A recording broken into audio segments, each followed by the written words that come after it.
Introduction. Social media has become an increasingly important component of modern life.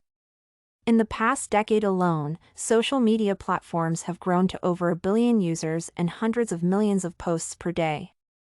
The proliferation of these sites has created a new space for freedom of speech and controversy. Freedom of speech and the right to express oneself is essential. The government must not infringe upon this right in any way, shape, or form.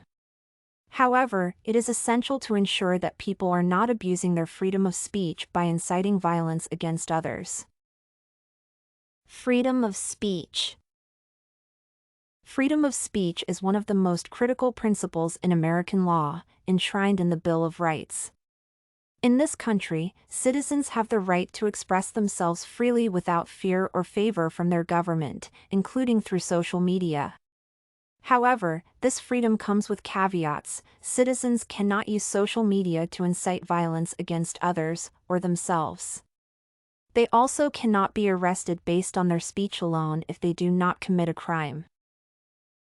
Social media also presents challenges to freedom of speech by encouraging users to post controversial content without fear that it will result in legal consequences.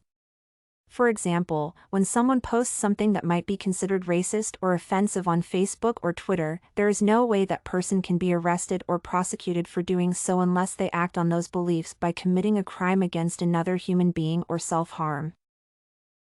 What is too much? Cyberbullying is considered to be too much when it comes to social media. Cyberbullying can be hurtful and harmful, especially to someone who may be vulnerable. Additionally, hate speech on social media is just not appropriate. Cavendish et al. Argue that hateful words directed at an individual or group of people because of their race, religion, sexual orientation, or whatever else makes them different are regarded as hate speech. Lastly, threats of violence against others are regarded too much regarding freedom of speech. This includes posting pictures of oneself holding guns, knives, or other weapons threatening violence against someone else and sending threats via email or text message. Posting photos of holding up signs saying Hitler was right or I want to kill all Jews and drawing pictures depicting violence against others are examples of some actions considered too much. Age limit. There should be an age limit regarding social media and freedom of speech. Social media platforms are not suitable for children and young people as they can be exposed to inappropriate content and may not be equipped to handle the responsibility of using social media. Additionally, freedom of speech can be a dangerous tool for young people who may not understand the consequences of what they are saying or sharing. Therefore, it is essential to set age limits to protect young people from potential harm. According to Livingstone and Blum-Ross, the minimum age for most social media sites in the United States is 13, although many sites have age restrictions. In addition, parents need to be aware of their children's activity on social media and ensure that they are using it responsibly. Monitoring and regulation. Monitoring and regulation by law enforcement and private companies to prevent hate speech, cyberbullying, and other forms of digital harassment is an excellent measure but comes at a cost. As a result, social media platforms have been criticized for their lack of regulation and failure to protect users from online abuse. Social media platforms should have systems to ensure that all users are responsible for their actions.